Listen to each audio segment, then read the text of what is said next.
We're going to learn about some isometric exercises today. A lot of you are familiar with our eccentric, concentric exercises, which is lengthening and shortening of the muscle. Isometric exercises isn't particularly that lengthening or shortening. It's more of a contraction in a particular muscle or group of muscles. So you're not going to see that change because you're holding the position, and it's not going to affect the joint just because the joint isn't moving and there's no force going into the joint. It can build strength, but it's not as effective as other strength training exercises. So this is just something to add on to your routine, and something great for these listed items in the bullet points. So it does help with stabilization, and it's great if you have an injury or any pain in the movement towards like a lunge or a squat. It'll help you get set in the position and to cause that aid in that stabilization. And then also if you have arthritis, another good way to add to your routine for strength training.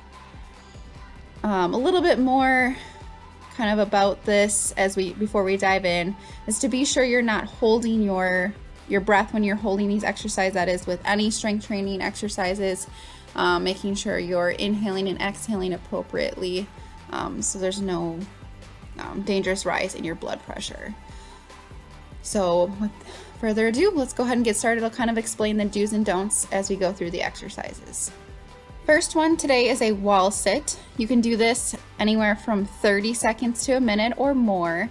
30 seconds is perfect way to start. Do as long as you can and work your way up to a minute. And that is with most of these exercises.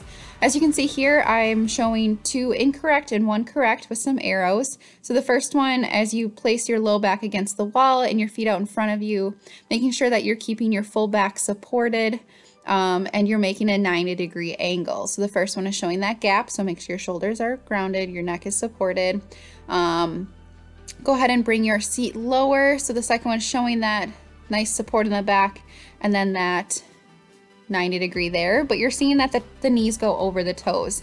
We want to be sure that we're not in this position because this causes a lot of pressure in the knee joint, which can cause injury. So we want to bring those heels right below the knees and our knees basically in line with our hips, and then our shoulders above our hips for a 90-degree position. Second exercise is a plank hold. A lot of you have heard of these.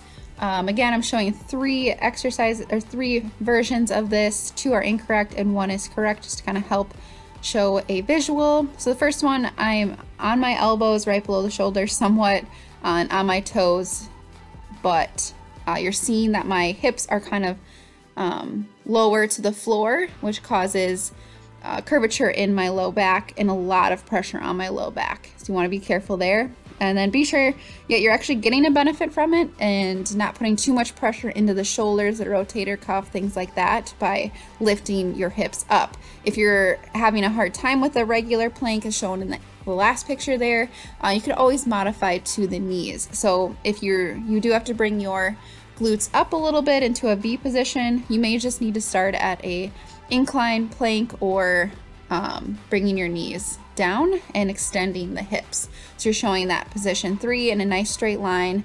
I could basically put a glass of water on my low back without it falling off. And you're going to want to hold again for 30 to 60 seconds and again work your way up. Here we see a lunge hold. No right or wrong here, as I kind of explained in the wall sit. Again, you want a 90 and 90, a nice tight core, so your shoulders above the hips and your knees above your ankle, and that front leg. So we have right and left side here. I'm just showing the arrows pointing, making sure I'm in line and my knee stays behind my toe. Sometimes I like to start in a lunge position with my knee grounded, and then I'll just slightly pick it up. It's kind of challenging, but it's sometimes better than taking a big step forward and putting that pressure into that knee joint in the front if you have any sort of injury or anything like that. So again, 30 seconds, and you want to do each side. So 30 seconds right side, 30 seconds left side, and then again, working your way up.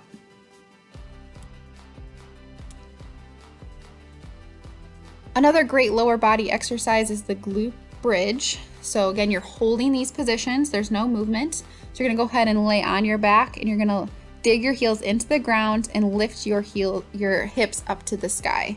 So then you're gonna make sure you go on a nice straight line as the arrow showing in that first image. Hands are at your side and you're looking up towards the sky. Again, you want to keep your knees pretty much above your ankles here. And you want to squeeze the glute muscles and just hold. You can also add a couple progressions to this if that first option is too easy, and make it a little bit more difficult by lifting one leg at a time. It'll kind of isolate the left side as the right leg is lifted and vice versa, making sure you're staying in proper form. Another option that's not on here, you could also do option 1, but then just lift those heels up off the ground, which is going to cause activation in the glute to be a little bit more intense. Here we have another core exercise. Plank was the first. Superman is great for the lower back, strengthening those muscles. Also helps the glutes and the hamstrings for assistance. But you're just showing nice start and finish here. Really no right or wrong way to do this, just making sure you're not lifting up the head as you lift the chest. So start position, you're lying flat on your belly, arms are out in front of you, and then you can go ahead and lift the knees and thighs off the ground as high as you can, keeping the legs straight, as well as the chest by keeping your gaze towards the floor and your arms at your ears or lower. Don't lift them too high because then you're going to contract the shoulder blades. We want to focus more of the tension or the strength in the low back. And you're just going to hold for 30 to 60 seconds, making sure you're breathing.